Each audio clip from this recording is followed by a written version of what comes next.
ভয়াল রূপ পদ্মার, গ্রাস করছে তীরবর্তী অঞ্চল, নদীগর্ভে বিভিন্ন স্থাপনা। গত ১.৫ মাসে পদ্মার ভাঙনে শরীয়তপুরের জাজিরায় ভিটেমাটি হারিয়েছে শতাধিক পরিবার।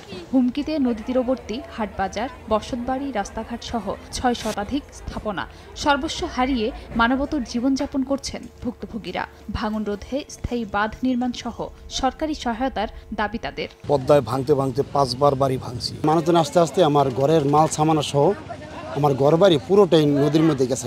না আছে রান্না করার জায়গা, না আছে খাবার জায়গা, যেখানে গরু সেখানে মানুষ। ৩টা ঘর গেছে গা, জাল গেছে গা, ৭০,০০০ টাকার ঘরে আসলো, জাল শুদ্ধ ঘর নিয়ে গেছে। সরকারের কাছে আবেদন করছিলাম স্থায়ী বেড়ি বাঁধার জন্য, আমাদের থাকার জন্য, একটু জায়গার জন্য। এদিকে মুন্সিগঞ্জের দিঘিরপাড় বাজার এলাকাতেও পদ্মার ভাঙন শুরু হয়েছে। এর মধ্যে ৬টি ব্যবসা প্রতিষ্ঠান বিলীন, ভেসে গেছে বাঁধ রক্ষার জন্য ফেলা ব্লক ও জিও ব্যাগ।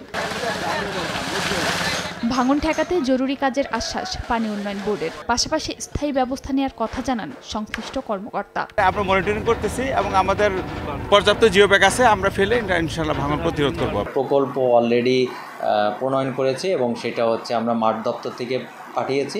এটা বিভিন্ন স্টেপে যাচাই বাছাই হওয়ার পরে আশা করি এই প্রকল্পটা আগামী বর্ষা মৌসুমের আগেই শেষ হবে। পানি উন্নয়ন বোর্ডের তথ্য মতে পদ্মা নদীর উত্তর তীরে মুন্সিগঞ্জে ১৫ কিলোমিটার ও দক্ষিণে শরীয়তপুরে প্রায় ২৬ কিলোমিটার দীর্ঘ বাঁধ নির্মাণ করা হচ্ছে।